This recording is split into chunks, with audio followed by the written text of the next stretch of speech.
आप और हमको श्रवण करने का सौभाग्य प्राप्त हुआ है। भगवान भूत भावन भूतेश्वर भगवान शिव जो संपूर्ण जगत का कल्याण करने वाले हैं, संपूर्ण विश्व का उद्धार करने वाले हैं, ऐसे बाबा देवादिदेव महादेव के इस पवित्र पितृपक्ष में, श्राद्ध पक्ष में आप और हम सभी को ये पावन शिव महापुराण की कथा माननीय आमदार श्री सुहास अन्ना जी कांदे एवं श्रीमती सो अंजुम ताई सुहास जी कांदे द्वारा नांदगांव महाराष्ट्र के इस पवित्र प्रांगण में श्रवण करने का सौभाग्य मिला है। एक बार यजमान परिवार के लिए जोरदार ताली बजाकर स्वागत वंदन अभिनंदन। जिन्होंने इस पवित्र कथा का लाभ पितृपक्ष के अंतर्गत, श्राद्ध पक्ष के अंतर्गत आप और हमको दिया है। एक तो मानव की देह और साथ में भगवान शिव की भक्ति। कई बार शरीर मानव का मिल जाता है पर भगवान की भक्ति नहीं हो पाती।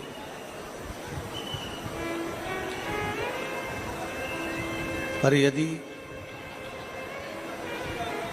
मानव का शरीर मिल जाए, मनुष्य की देह मिल जाए, मानव का शरीर प्राप्त हो जाए और कहीं शिव कृपा से शिव की भक्ति हो जाए, तो ये मान कर चलिए, आवाज प्रेशर बढ़ा, बाहर का भी अंदर का भी सभी दूर का। यदि मानव का शरीर प्राप्त हो जाए, मनुष्य की देह मिल जाए और इस मानव शरीर में भगवान देवादिदेव महादेव की अविरल भक्ति आप और हमको प्राप्त हो जाए, तो ये मानकर चलिए कहीं ना कहीं शिव कृपा आप पर और हम पर हुई।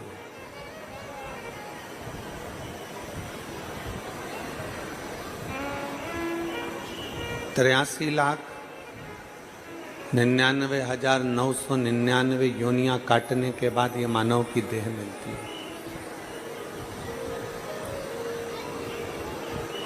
84 लाखवें नंबर पर ये मानव का शरीर आता है और इस शरीर को पाने के बाद अगर हम भगवान की अविरल भक्ति से दूर हैं, शिव तत्व से दूर हैं, तो फिर ये मानकर चलिए कि हमारा शरीर मिलना व्यर्थ है, हमारा शरीर मिलना बेकार।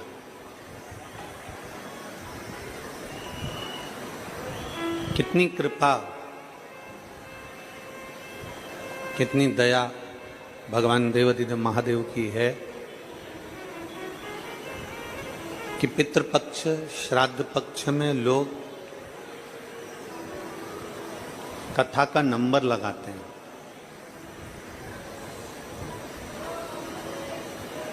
श्राद्ध पक्ष के लिए लोग साल भर कथा का इंतजार करते हैं कि श्राद्ध पक्ष में हमको कथा मिले, हमारे गांव को कथा मिले, हमारे नगर को कथा मिले, हमारे क्षेत्र को कथा मिले।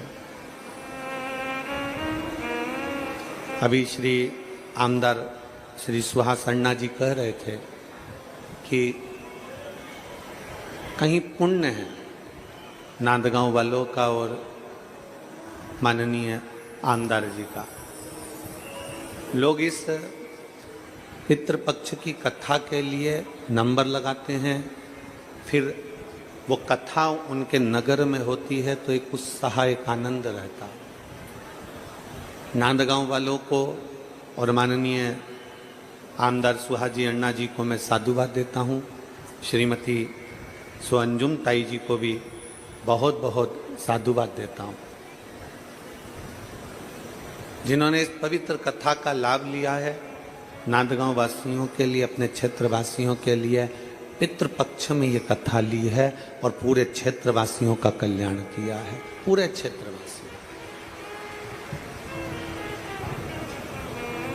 शरीर मिल गया, मानव का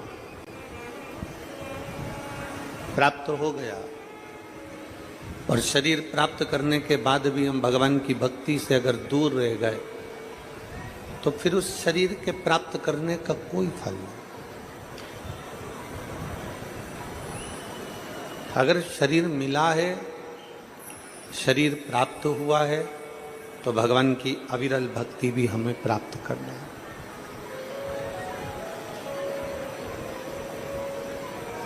एक जरा विचार करिएगा, आज पितृपक्ष की एकादशी है, स्मरण करिएगा कथा का। गाड़ी वाला गाड़ी लेकर जा रहा है और गाड़ी ले जाते बीच में वो हॉर्न दे रहा, हॉर्न बजा रहा।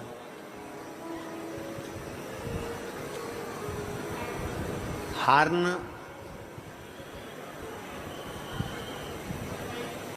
बज रहा है और हॉर्न बजाने वाला गाड़ी का हॉर्न बजा रहा है।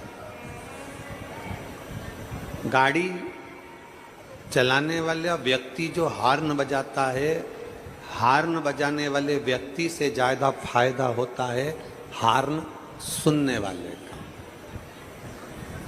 हॉर्न बजाने वाले का फायदा कम है, पर गाड़ी का हॉर्न सुनने वाले का फायदा ज्यादा है कि हॉर्न सुनते से ही वो गाड़ी वो रास्ते में से, बीच में से हट जाता है। गाड़ी चलाने वाले का तो काम है कि वो हॉर्न देगा, पर हॉर्न बजाने वाले से ज्यादा फायदेमंद है हॉर्न सुनने वाले। मान लो गाड़ी वाला आया और उसने हॉर्न बजाया ही नहीं, और बजाया नहीं हॉर्न, और तुम बीच में चल रहे हो और तुम्हें गाड़ी ठोक दे, तो तुम क्या कहोगे? हॉर्न तो बजाता, अगर तू हॉर्न बजाता तो मैं सुनती, और सुनती तो मैं एक साइड हो जाता। तूने हॉर्न नहीं बजाया। बीच रास्ते में अगर कोई चल रहा है और तुम गाड़ी लेकर जा रहे हो और हॉर्न नहीं बजाया और किसी में ठोक दी, किसी में लग गई, किसी को पड़ गई, तो वो कहेगा कम से कम हॉर्न तो देते। तुमने हॉर्न नहीं बजाया तो ये गाड़ी भड़क गई। हॉर्न बजाने वाले से ज्यादा फायदा है हॉर्न सुनने वाले का। उसी तरह शिव महापुराण की कथा बांचने वाले को फायदे से ज्यादा फायदा है शिव पुराण को सुनने वाले का। जो सुनता है वो अपने जीवन में उतार। बांचने वाला तो बांचेगा, सुनाने वाला तो सुनाएगा, पर उसमें सबसे ज्यादा लाभ है आपका।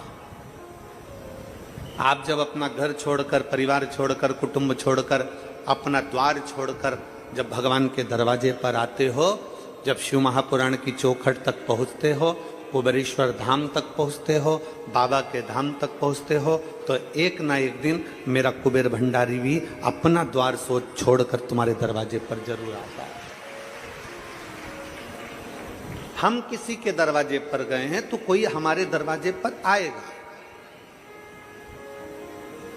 हम किसी रिश्तेदार के घर शादी में गए हैं तो रिश्तेदार हमारे घर आएगा।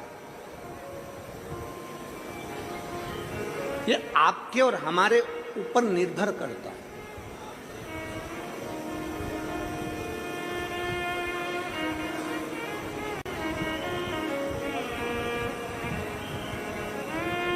ये आपके और हमारे ऊपर निर्भर करता है कि हमें भगवान को कैसे पुकारना, हमें अपने सनातन धर्म की कैसे रक्षा करना, हमें अपने सनातन धर्म को कैसे मजबूत करना, ये आपके और हमारे ऊपर निर्भर करता है।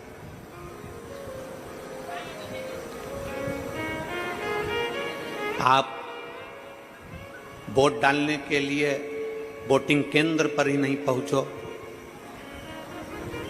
आप मतदान करने के लिए मतदान केंद्र पर ही नहीं पहुंचो और बाद में मोबाइल पर कमेंट्स करते रहो कि सनातन धर्म की रक्षा करो, सनातन धर्म की रक्षा करो। तो रक्षा करने में तुम्हारा भी अधिकार है। अपने मत का, अपने वोट का जब आप सदुपयोग करते हो तो हमारा सनातन धर्म और ये राष्ट्र अपने आप मजबूत होते चले जाता है और आगे बढ़ता चले जाता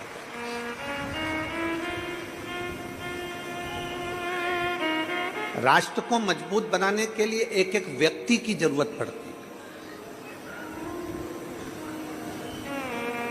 एक एक व्यक्ति की। अभी हम छत्तीसगढ़ कथा करने के लिए गए थे, तो छत्तीसगढ़ में एक लड़के ने एक प्रश्न किया, एक लड़की ने प्रश्न किया था, वो तो आप सबने कथा के माध्यम से सुना था।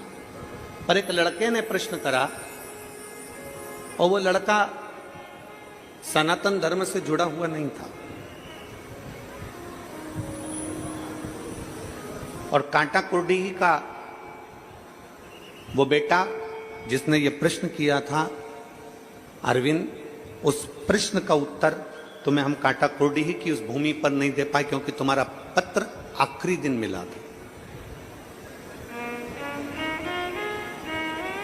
और उस अरविंद बेटे का मैं प्रश्न का उत्तर आज इस नांदगांव महाराष्ट्र की पवित्र भूमि से दे रहा हूं।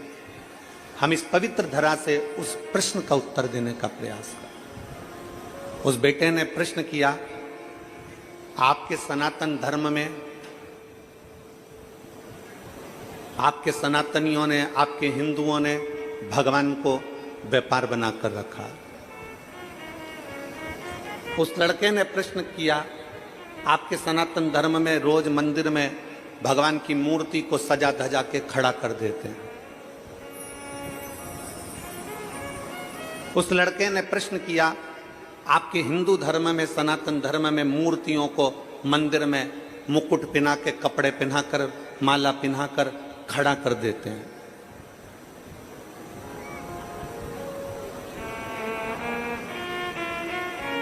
व्यापार बनाकर रखा।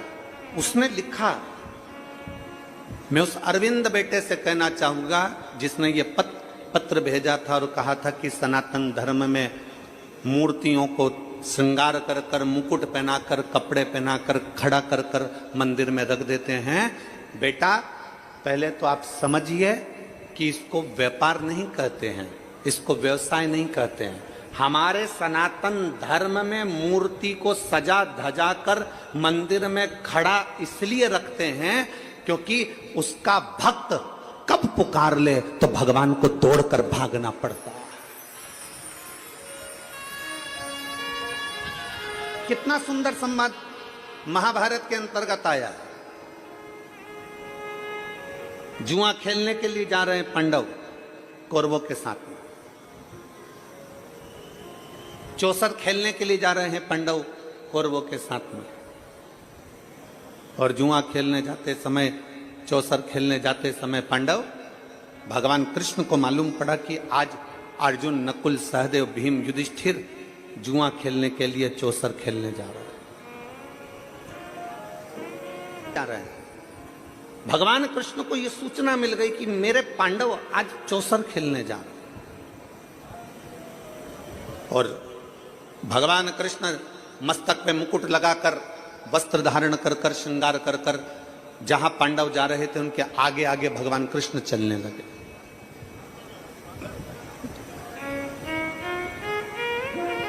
जहां भगवान कृष्ण चल रहे थे, जहां पांडव चल रहे थे उसके आगे आगे भगवान कृष्ण चल रहे हैं। मेरे ठाकुर, मेरे कान्हा चल रहे हैं। युधिष्ठिर ने अर्जुन से कहा कि भगवान कृष्ण से कहो कि वो उस जुए के मैदान में, उस चौसर के मैदान में ना पहुंचे। अर्जुन ने हाथ जोड़कर कहा द्वारकानाथ से कि आप चौसर खेलने में नहीं जाओगे, आप जुआ खेलने में नहीं जाओगे। भगवान कृष्ण ने कहा मुझे जाना पड़ेगा, नहीं तो तुम बर्बाद हो जाओगे, मुझे जाना पड़ेगा, नहीं तो तुम बर्बाद हो जाओगे। भीम, नकुल, सहदेव, युधिष्ठिर, अर्जुन सब ने मना कर दिया, हम आपके हाथ जोड़ते हैं, आप चौसर खेलने में नहीं जाओगे, जुआ खेलने में नहीं जाओगे। भगवान कृष्ण ने कहा ठीक है, मैं नहीं जाऊंगा। एक काम करो, मैं तैयार खड़ा रहूंगा, तैयार।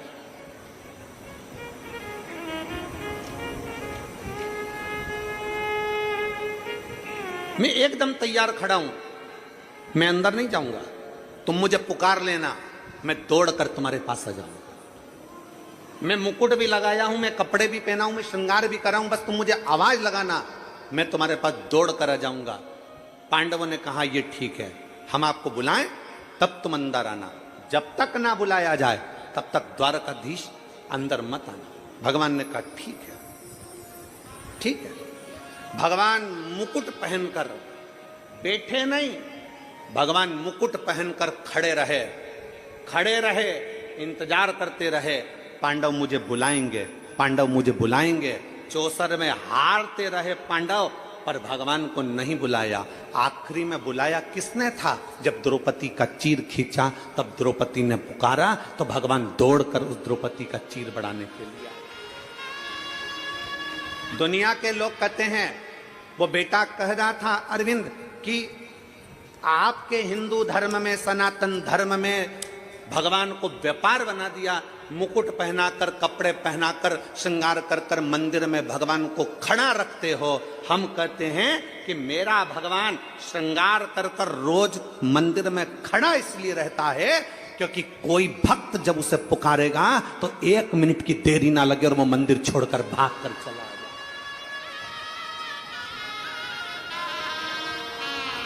केवल एक सनातन धर्म ऐसा धर्म है, केवल एक सनातन धर्म ऐसा धर्म है जहां भगवान श्रृंगार कर कर अपने मंदिर में खड़ा रहता है अपने भक्त के लिए। मेरा पांडुरंगा हरि विठल दोनों हाथ कमर पर रखकर खड़ा रहता है अपने भक्त के लिए कि कब मेरा वारकरी, कब मेरा भक्त मुझे पुकारेगा और मुझे अपना पंढरपुर छोड़कर वहां भागना पड़ेगा।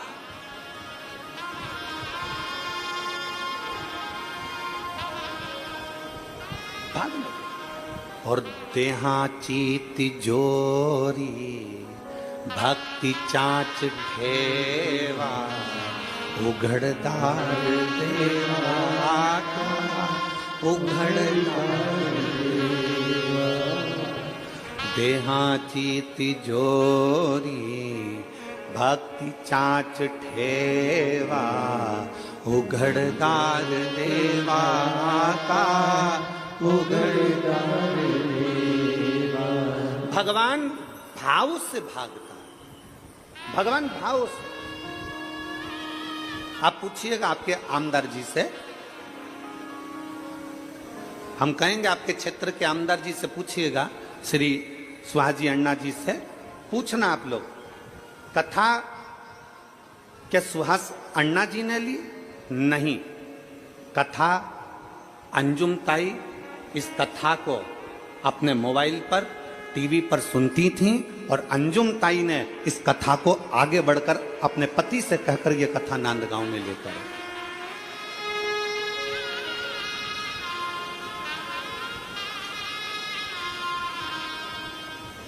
सौभाग्यवती अंजुम ताई इस कथा को सुनती रही और उनके मन में था। नासिक कथा हो गई, मालेगांव कथा हो गई, पर नांदगांव कथा से दे गए। और कई बहनें उनसे जब मिलती थी तो कहती थी कथा सुनना है ताई, कथा सुनना है ताई, कथा सुनना है। और आज मैं सुहास अण्णा जी से, अंजुम ताई जी से कहूंगा कि दुनिया के लोग रक्षाबंधन का गिफ्ट अपनी बहन को जो देते हैं, आपने रक्षाबंधन का गिफ्ट अपनी बहनों को ये प्रदान कर दिया शिव महापुराण के रूप में। मैं साधुता देता हूं, मैं साधुता प्रदान करता हूं। आज संपूर्ण क्षेत्र के लिए और मैं सुहास अन्ना जी को धन्यवाद देता हूं कि इस कथा का मैनेजमेंट बहुत सुंदर, हर तरह से भक्तों के लिए पूरी व्यवस्था के साथ ये कथा करी जा रही है। साधुता है आप, साधु आपका विश्वास। अभी हमारे सावन पंडित जी कह रहे थे माइक पर कि विधायक बहुत हैं, आमदार बहुत हैं, पर सुहास अन्ना जी जैसा विधायक और उनकी धर्म पत्नी दोनों शंकर के भक्ति के इतने प्रबल हैं कि उनके क्षेत्र में जो भी शिव मंदिर का निर्माण कराने के लिए आता है तो कुछ ना कुछ सहयोग उनकी तरफ से जरूर दिया जाता है। बहुत बहुत साधुवाद। मैं विधायक जी आपको धन्यवाद देता हूं उसके लिए, और ताई आपको भी बहुत बहुत साधुवाद है, बहुत बहुत साधुवाद। उसका सहजता है, कहना है सावधान रहिए, ये मत कहो कि तुम्हारा भगवान मंदिर में खड़ा रहता है सज धज कर। हमारा भगवान मंदिर में सज धज कर इसलिए खड़ा रहता है कि उसका भक्त जब पुकारे उठने में भी देरी ना लगे, वो दौड़ पड़े और जाकर उसका कल्याण कर दे, इसलिए खड़ा रहता है, इसलिए खड़ा है। अयोध्या में राम जी खड़े हैं, तिरुमाला में तिरुपति बालाजी खड़े हैं, नाथद्वारा में श्री जी बाबा खड़े हैं, वृंदावन में मेरा बांके बिहारी खड़ा है। वो हर पल हर घड़ी मेरा राम, मेरा कृष्ण, मेरा शिव, मेरा त्रिकालदर्शी, मेरा कैलाशी अविनाशी आपके दुख को हरने के लिए खड़ा है। उसको पहचानो। कोई कह दे कि तुम्हारा भगवान खड़ा रहता, हाँ खड़ा रहता है। कोई कह दे तुम्हारा भगवान सज धज कर खड़ा रहता है, हाँ खड़ा रहता है।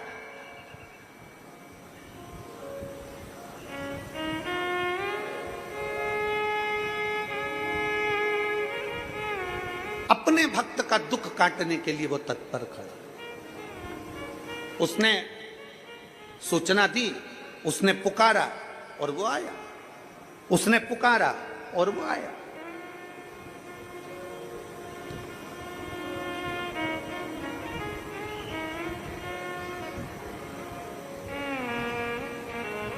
उसने पुकारा और वो आया। एक पुकारने पर भक्त दौड़ पड़े। अब कहीं ना कहीं कुछ ना कुछ बल तो भक्ति का होगा, कुछ ना कुछ भक्ति का बल तो होगा।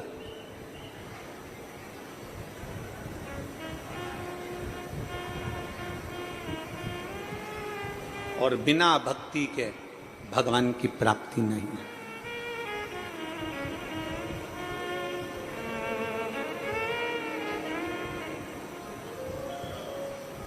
बिना भक्ति के भगवान की प्राप्ति नहीं। जिस दिन भक्ति के बल पर तुम जागृत हो गए, उस दिन शिव तुमसे दूर नहीं है, शंकर तुमसे दूर नहीं है। एक कथा आती है शिव महापुराण के अंतर्गत गालव मुनि की।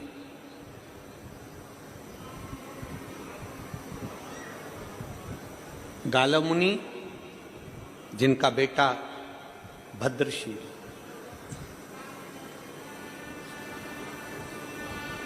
गालव मुनि जिनका बेटा भद्रशील छोटी सी अवस्था है, जन्म लिया, उसके 4 साल का बच्चा है, 5 साल का बच्चा है। 4-5 साल का बच्चा अपने मित्रों के साथ खेल रहा है और खेलते खेलते मट्टी के खिलौने के रूप में भगवान शंकर का शिवलिंग बना रहा। भगवान शिव का शिवलिंग का निर्माण कर रहा है।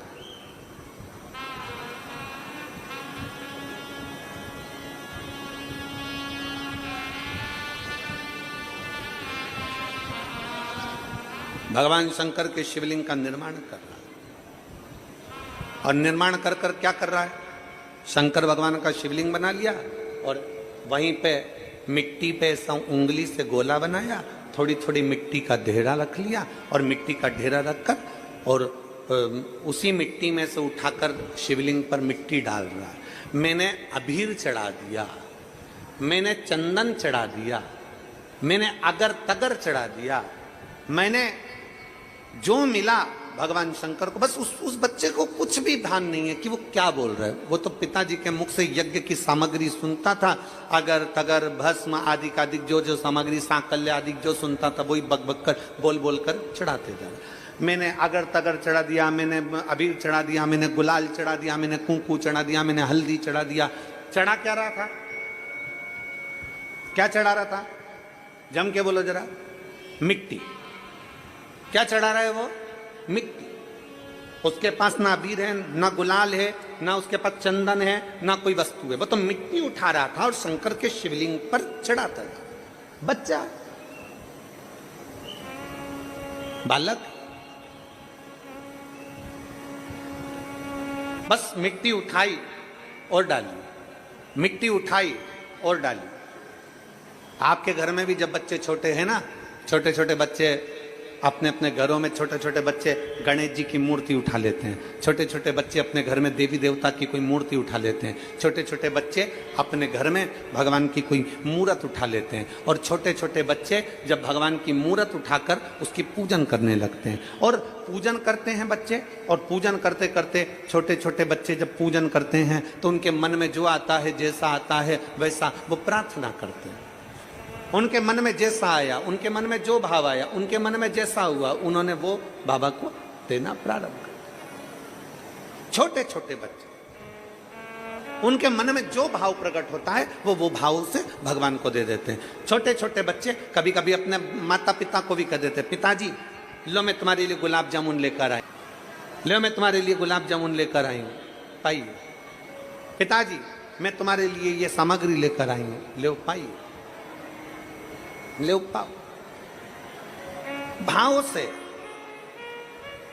भक्ति से, विश्वास के साथ, भरोसे के साथ, दृढ़ता के साथ में भगवान को रिझाया था। और मैंने तेरे ही भरोसे बाबा, तेरे ही भरोसे हवा बिच उड़ती जावांगी, बाबा डोर तो छड़ी ना मैं कटी जावांगी, भोले मैं तेरी पदम, शंभो मैं तेरी पदम, हवा बिच उड़ती जावांगी, बाबा डोर तो छड़ी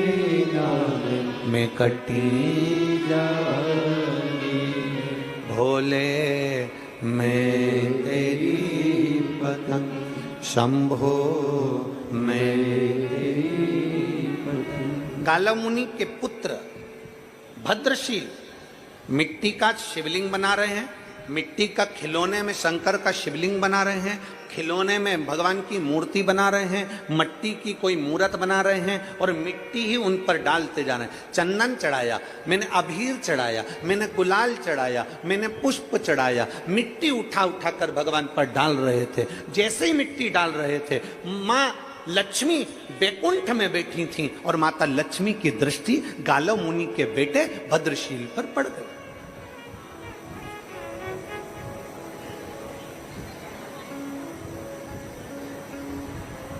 क्यों? किस लिए? आपको मालूम होगा, शिव महापुराण को जरा उमा संहिता को पढ़िएगा, देवी भागवत पढ़िएगा, लिंग पुराण पढ़िएगा, नर्मदा पुराण का अध्ययन करिएगा और स्कंद पुराण पढ़िएगा। उसमें वर्णन आता है भगवान नारायण जी के साथ में माता लक्ष्मी का विवाह भगवान शंकर ने करा दिया। लक्ष्मी जी ने नारायण के सामने भगवान शंकर जी से पूछा कि मेरे लिए आज्ञा करिए कि मैं आपकी क्या सेवा कर सकती, क्योंकि आपने मेरा विवाह नारायण के साथ कराया, आपने मेरा विवाह नारायण के साथ कराया, मेरे लिए आज्ञा करिए कि मैं क्या कर सकती हूं। भगवान नारायण के सामने लक्ष्मी जी ने शंकर जी से पूछा तो भोलेनाथ जी ने लक्ष्मी जी से कहा, हे लक्ष्मी, तू नारायण के चरणों में रहोगी, तुम नारायण की अर्धांगिनी रहोगी, पर निवेदन केवल तुमसे इतना है, जो भूल से भी अगर शंकर के शिवलिंग का निर्माण करे, भूल से भी शंकर के ऊपर एक लोटा जल चढ़ाए, भूल से भी शंकर के मंदिर के सामने से निकल जाए, भूल से भी शंकर के दरवाजे के अंदर प्रवेश कर जाए, शिव के द्वारे पर पहुंच जाए, भूलवश भी अगर कोई शिव महापुराण की कथा तक पहुंच जाए, भूलवश भी 12 ज्योतिर्लिंग में से एक ज्योतिर्लिंग पर पहुंच जाए, भूलवश भी शंकर की चौखट तक पहुंच जाए, वो अंदर जाए चाहे ना जाए, वो छुए चाहे नहीं छुए, वो भगवान का भजन करे चाहे नहीं करे, पर लक्ष्मी ये तुम्हारा काम है कि शंकर के मंदिर के सामने से निकलने वाले पर, शंकर के मंदिर में आने वाले पर, शंकर का पार्थिव लिंग बनाने वाले पर, शंकर की कथा सुनने वाले पर लक्ष्मी 33 कोटि देवता में कोई उन पर दृष्टि दे चाहे ना दे, सबसे पहली दृष्टि लक्ष्मी तुम्हारी पड़ना चाहिए, उसका कल्याण होना चाहिए। ये वचन है माता लक्ष्मी का भगवान शंकर को। अगर कोई शंकर के मंदिर में जाएगा, शंकर के शिवालय में एक लोटा जल चढ़ाने को जाएगा, अगर कोई कहीं भाव से शिव महापुराण की कथा सुनने के लिए जाएगा, कोई भाव से शंकर की स्तुति करने के लिए जाएगा, स्मरण करने के लिए जाएगा, तो ये निश्चित है सबसे पहली दृष्टि माता लक्ष्मी उस पर देगी। अच्छा, आप लोग विचार करिएगा कि हम कैसे प्रैक्टिकल करें, तो प्रैक्टिकल करिएगा। मान लो आपको नांदगांव कथा में आना है, और नांदगांव कथा में आना है महाराष्ट्र की, और आपके पास में मान लो जाने के लिए आपके पास में कुछ रुपए नहीं है या कुछ पैसा नहीं, आपको जाना है। आप एक काम करना, शंकर भगवान के मंदिर अपने पास में जाना और एक लोटा जल चढ़ा देना। जल चढ़ाओगे, लक्ष्मी की दृष्टि आप पर पड़ जाएगी, व्यवस्था माता लक्ष्मी कराएगी, और नांदगांव आप कथा श्रवण करने के लिए पहुंच जाए।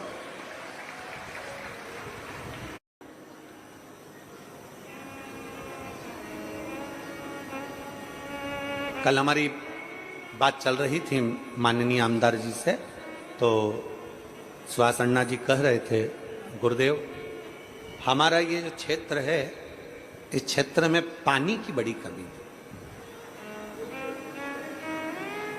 जल की बड़ी कमी है। और उनकी एक बात हमें बहुत अच्छी लगी सुहास अन्ना जी आपकी, आपने कहा लोगों ने, मेरे नांदगांव वासियों ने और मेरे इस क्षेत्र वासियों ने मुझ पर भरोसा कर कर मुझे बिठाया है गुरुजी कुर्सी पर, तो मेरा फर्ज बनता है, इतने सालों से 55 सालों से लोग पानी के लिए क्षेत्र के तरस रहे हैं, तो पानी को लाना ये मेरी जवाबदारी बनती है, ये मेरी जवाबदारी बनती है। तो हमने कल आमदार जी से पूछा कि आपने पानी के लिए क्या व्यवस्था करी है, तो कहा गुरुदेव पानी आ चुका है मनवाड़ तक, वहाँ एक सरोवर से, एक तालाब से पानी की लिंक जोड़ी गई है और वो वहाँ तक पहुँच गई है। तो हमने कहा कि बाबा की बड़ी कृपा हुई है, फिर तो आप जल्दी से जल पूजन करो और पूरे क्षेत्रवासियों को पानी उनके यहाँ तक पहुँच जाए, इससे बढ़कर क्या चाहिए, इससे बढ़कर क्या चाहिए। तो उनकी धर्मपत्नी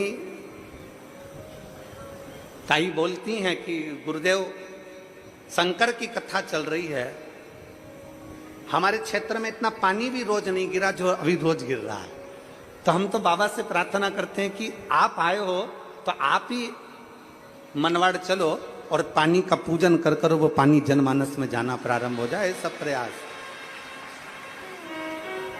ऐसा प्रयास किया। हम दोनों का स्वभाव देख रहे थे, हम दोनों के भाव देख रहे हैं। हमारे को देखिए, हमें तो कथा करना है, कथा में आप लोगों को जगाने का प्रयास करना है कि कैसे भी सनातन धर्म मजबूत हो जाए, सनातन धर्म जागृत हो जाए, और राष्ट्रहित के लिए आप जिनको विराजमान करे हो सिंहासन पर, कुर्सी पर, वो आपके क्षेत्र के लिए क्या करे वो सोचने में। तो हमको कल बहुत अच्छा लगा कि जो 55 साल से लोग पानी के लिए तरस रहे थे, जल के लिए तरस रहे थे, क्षेत्र वालों को जो पानी की व्यवस्था आपने दी है उसके लिए साधुता है। बहुत बहुत शिव तत्व में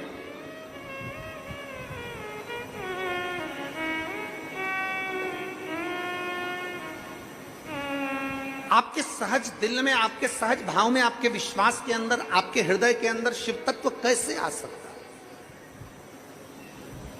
स्वयं खा लेना सुकृति है, छुड़ाकर खाना विकृति है, और बांट कर खाना यह भारत देश की संस्कृति है। यह भारतीय संस्कृति है। अभी हमने छत्तीसगढ़ की कथा में एक बात कही थी, कलम, कदम और कसम। सुनी थी कि नहीं सुनी थी? बोलो तो जम के जरा। सुनी थी सबने? कलम, कदम और कसम। सावधानी से उठाओ। ऊंचे ऊंचे पद पर बैठे, कुर्सी पर बैठे, सत्ता में बैठे हुए लोगों से निवेदन है, आप अगर कोई पद पर बैठे हो तो आपकी कलम उठाना और चलाना। कलम ऐसी चलाना कि हमारे क्षेत्र का और हमारे राष्ट्र का उत्थान हो जाए, उसके लिए कलम चलाना। कदम उठाना तो वो उठाना कि हमारे क्षेत्र का और हमारे राष्ट्र का उत्थान हो जाए। कसम खाना तो राष्ट्र के हित के लिए, संसार के हित के लिए खाना। ऐसी वैसी, हमने कहा था कथा में, ऐसी वैसी कसम मत खाओ कि मैं आज के बाद तेरा मुंह ही नहीं देखूंगा। ये कोई कसम है? कसम खाओ कि हमारे क्षेत्र में कोई छोटी बच्ची को आंख उठाकर ना देख पाए और किसी के साथ गलत करते ना हो पाए।